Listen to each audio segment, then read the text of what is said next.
1876 Istanbul की सड़कों पर खामोशी है।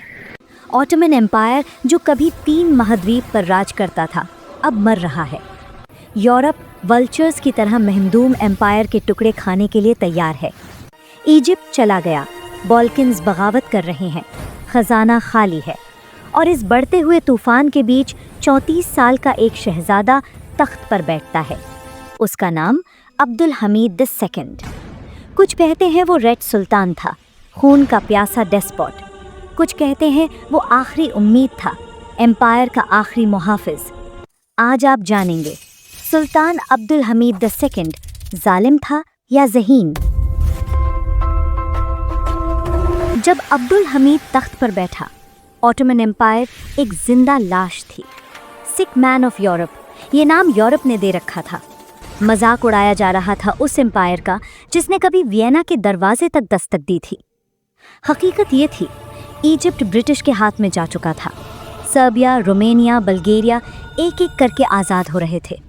रशियन आर्मी टर्की की सीमा पर खड़ी थी और सबसे बड़ा जहर कर्जा। ऑटोमन एम्पायर पर यूरोप के बैंक्स का 300 मिलियन लीरा का कर्जा था। पूरी इनकम सिर्फ सूद चुकाने में ख़त्म हो रही थी। 1875 में एम्पायर ने डिक्लेयर कर दिया बैंकक्रप्ट। ये वो वक्त था जब आमतौर पर एम्पायर्स ख़त्म हो जाती हैं, जब दुश्मन टुकड़े कर देते हैं।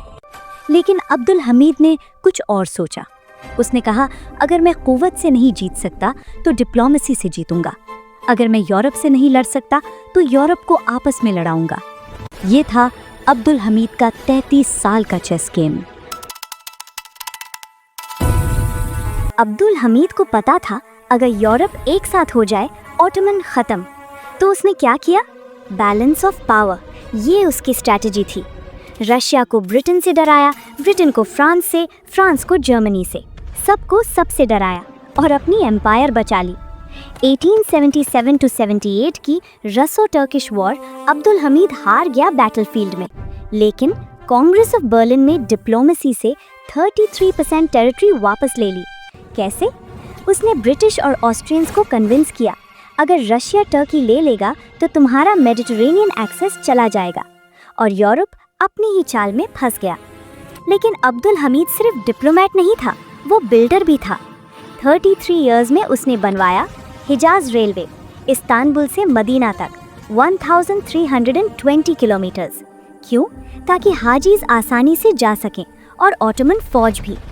51 यूनिवर्सिटीज़ और schools, telegram network across empire, modern hospitals, Istanbul का पहला मेट्रो सिस्टम। यूरोप कहता था सिक मैन, लेकिन अब्दुल हमीद एम्पायर की सर्जरी कर रहा था। रेलवेज, स्कूल्स, हॉस्पिटल्स, ये सिर्फ डेवलपमेंट नहीं थी, ये था रेजिस्टेंस का इंफ्रास्ट्रक्चर। 1901 इस्तांबुल में एक मुलाकात हुई जो इतिहास बदल सकती थी। थियोडोर हर्जल, ज़ायनिस्ट मूवमेंट का बानी, सुल्तान अब्दुल हमीद से मिलने आया। उसकी पेशकश, मुझे पैलेस्टाइन दे दो, मैं तुम्हारा सारा कर्जा चुका दूंगा। 300 मिलियन लीरा एक स्ट्रोक में ख़त्म। सोचिए, एक बैंकक्रप्ट एम्पायर और अनलिमिटेड पैसे का ऑफर। अब्दुल हमीद का जवाब, मैं अपने मुल्क की 1 इंच ज़मीन भी नहीं बेच सकता। ये ज़मीन मेरी मिल्कियत नहीं, ये मेरी कौम की अमानत है। यहूदियों को कहीं और सेटलमेंट चाहिए, अफ्रीका में, अमेरिका में, लेकिन पैलेस्टाइन नहीं। हर्जल ने ऑफर बढ़ाया, कर्जा माफ़ी के साथ schools, hospitals, railway funding. Abdul Hamid ने फिर मना कर दिया। हर्जल ने अपनी डायरी में लिखा, the sultan refused billions for Palestine, he is a fanatic. लेकिन हकीकत ये थी, अब्दुल हमीद जानता था, पैलेस्टाइन सिर्फ ज़मीन नहीं, ये मुस्लिम वर्ल्ड का दिल है, ये जेरूसलम है, ये मस्जिद अल अक्सा है। अगर ये हाथ से गया तो ऑटोमन एम्पायर का रेज़ों डेथ, उसकी जस्टिफिकेशन ख़त्म। तो उसने पैलेस्टाइन को हाथ से नहीं जाने दिया, लेकिन उसके अपने लोग उसे हाथ से जाने देने वाले थे। अब्दुल हमीद का सबसे बड़ा दुश्मन बाहर नहीं, अंदर था। Young Turks, educated, western influenced officers और इंटेलेक्चुअल्स। वो चाहते थे constitutional monarchy, democracy, modern reforms. Abdul Hamid को वो कहते थे डिक्टेटर, रेड सुल्तान, पैरानॉइड टायरेंट। 1908 यंग टर्क्स का coup। अब्दुल हमीद को मजबूर किया गया कॉन्स्टिट्यूशन रिस्टोर करो या तख्त छोड़ो। उसने कॉन्स्टिट्यूशन रिस्टोर की, लेकिन ये काफ़ी नहीं था। 1909 एक और coup। अब्दुल हमीद को गद्दी से उतार दिया गया। उसकी जगह उसका कमज़ोर भाई महमद फाइव। अब्दुल हमीद को जेल में डाल दिया गया। आयरनी ये थी कि जिस आदमी ने 33 साल एम्पायर बचाई, उसे खुद उसके अपनों ने तबाह कर दिया। और फिर जो हुआ वो हिस्ट्री है। यंग टर्क्स की लीडरशिप में ऑटोमन एम्पायर वर्ल्ड वॉर 1 में जर्मनी के साथ मिल गया। नतीजा 1922 में ऑटोमन एम्पायर ख़त्म। पैलेस्टाइन 1917 में ब्रिटिश के हाथ। अब्दुल हमीद जो नहीं होने देना चाहता था वो हो गया। 1918 जेल में ही अब्दुल हमीद ने आखिरी सांस ली। उसकी आखिरी बात, मैंने पैलेस्टाइन नहीं बेचा, वो मेरी अमानत थी। अब्दुल हमीद गया, एम्पायर गया, पैलेस्टाइन गया, लेकिन सवाल अब भी है। अब्दुल हमीद 2 कंट्रोवर्शियल है।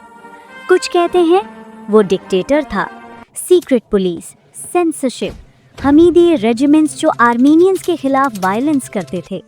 रेड सुल्तान का खून से रंगा हाथ था। और ये सच भी है। अब्दुल हमीद ने अथॉरिटेरियन तरीके अपनाए। आर्मीनियन मैसेकर्स 1894-96 ये अब्दुल हमीद के राज में हुए। लेकिन दूसरी तरफ वो रियलिस्ट था। उस वक्त डेमोक्रेसी की लग्जरी नहीं थी। यूरोप टुकड़े करना चाहता था। इंटरनल एनिमीज कू करना चाहते थे। आयरन फिस्ट, ज़रूरत थी सर्वाइवल की। और ये भी सच है, अब्दुल हमीद ने 33 साल एक तूफान में कैंडल जलाई रखी। जब वो गया, 9 साल में एम्पायर ख़त्म। पैलेस्टाइन अब्दुल हमीद के बाद ही हाथ से गया। तो अब्दुल हमीद कैसा था? ज़हीर था या जालिम? मुहाफ़िज़ था या मर्डरर? स्ट्रेटेजिक जीनियस था या पैरानॉइड डिक्टेटर? शायद वो सब कुछ था। इतिहास सिर्फ ब्लैक एंड वाइट नहीं होता।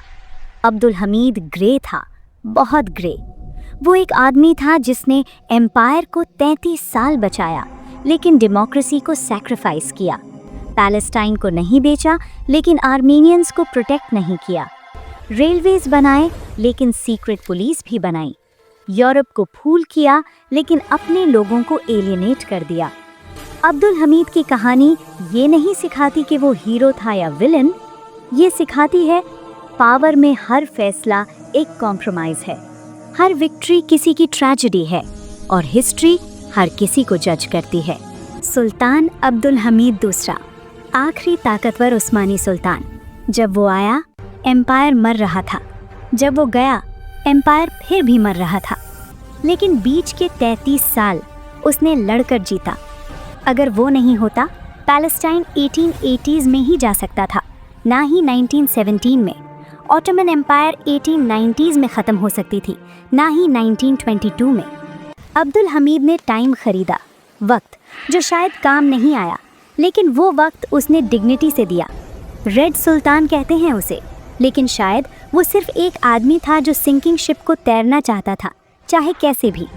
आज जब आप ऑटोमन एम्पायर की कहानी देखते हैं, महमद फातेह ने शुरू की, अब्दुल हमीद ने ख़त्म होने से रोका, यंग टर्क्स ने ख़त्म कर दी।